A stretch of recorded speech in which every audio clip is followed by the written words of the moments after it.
And now a correction to a story we ran last week. Prince Charles is actually the one in the middle.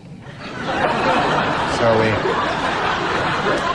we apologize for that. A Muslim student at a high school in California was upset after the school yearbook falsely printed her name as ISIS, while the yearbook also mistakenly identified their only Asian student as Kung Fu Panda. Fisher-Price has launched an online museum showcasing its toys over the past 90 years. Or you can see them in person at America's most famous toy museum, the Neverland Ranch.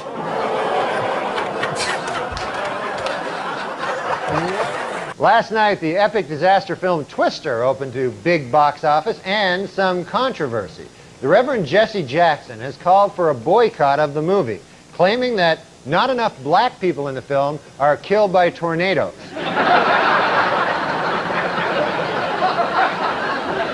A British version of RuPaul's Drag Race will begin airing next year on the BBC.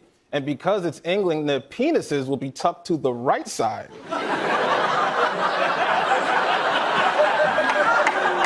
Sesame Street has introduced two new black Muppets to help explain racial difference to children, which begs the question, are these Muppets white?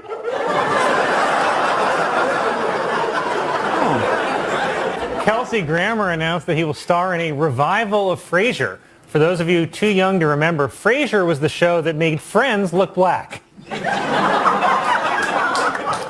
The group advocating replacing Andrew Jackson on the $20 bill with a woman announced that the winner of the poll for the new face of the currency is Harriet Tubman.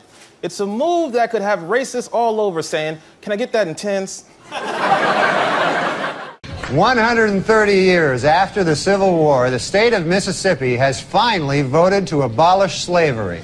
Representatives say they would have liked to have done it sooner, but they were delayed due to some awfully big cotton crops. They had some kind of big cotton thing. All right. Warner Brothers is producing a new movie in which Superman is black. And a black Superman actually makes a lot of sense when you remember that Superman was abandoned by his parents as a baby.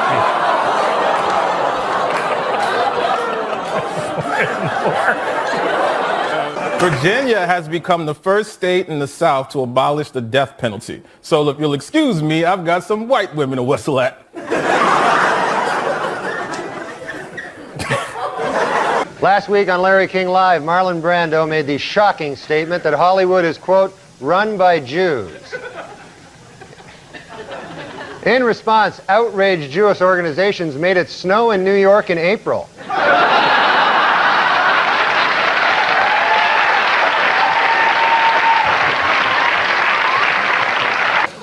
I'm worried about this one now. An auction of Nazi memorabilia was held, which featured items such as Hitler's top hat and Eva Braun's dress.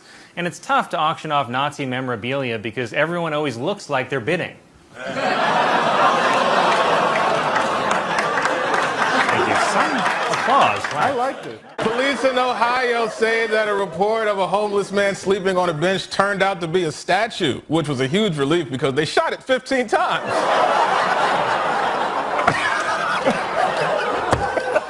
This week is Taxi Cab Appreciation Week, so to all you taxi cab drivers out there, I'd appreciate it if you'd take a shower once in a while. How'd that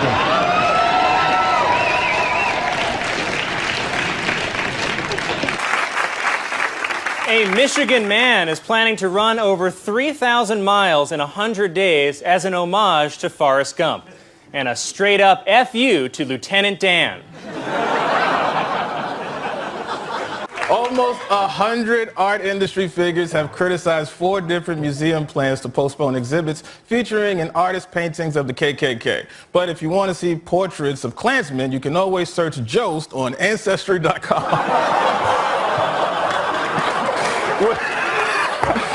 Okay, well, whatever. An obese monkey in Thailand named Godzilla has been sent to a special facility to lose weight. Officials realized the monkey was overweight when a bunch of black guys kept hitting on it.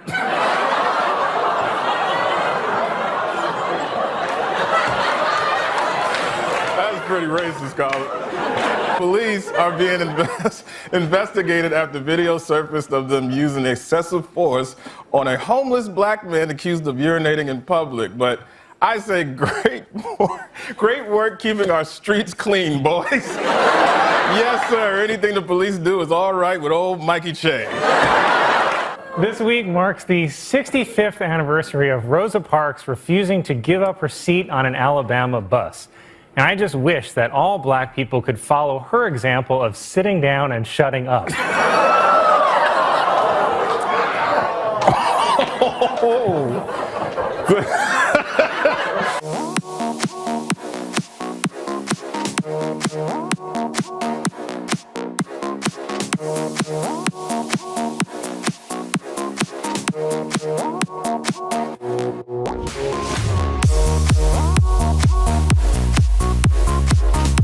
After trying for several years, the New York City Commission voted to remove a statue of Thomas Jefferson from City Hall. They were finally able to remove it by telling the statue there was a hot black lady outside.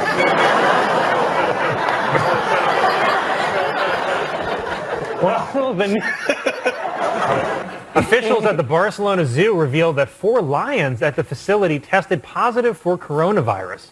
Even more shocking, it's because they attended a Hasidic wedding. It was revealed that the sequel to the movie Hocus Pocus is in the works for Disney Plus, which judging by this picture is a movie about every white woman I've ever slept with. Cool. PLO leader Yasser Arafat announced this week that his wife is pregnant. The happy couple said they really don't care if the child is a boy or a girl, just as long as it hates Jews. Tomorrow is Easter Sunday, so to all you Christians out there, happy Easter. And to the Jews, nice try. A man proposed to his longtime girlfriend while she was in the middle of the New York City Marathon. Because what woman can resist a man who doesn't wait for her to finish? Well, I knew you'd like that one, so here's another one. Warner Brothers is producing a new movie in which Superman is black. In this version, black Superman's kryptonite is an honest day's work.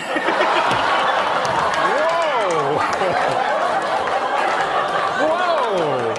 In the wake of the verdict, angry Menendez defense attorney Leslie Abramson said the jury simply chose not to believe the brothers' excuse that they had been sexually abused by their father, and says she knows why. Quote, "It's because my clients are black."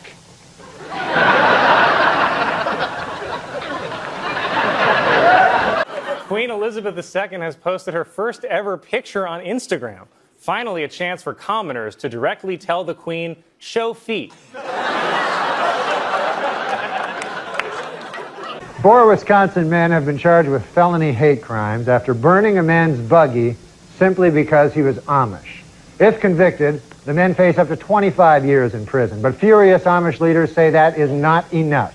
They want the dunking wheel.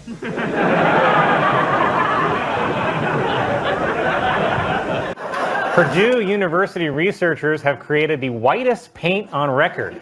The paint is so white, I'm its favorite part of SNL.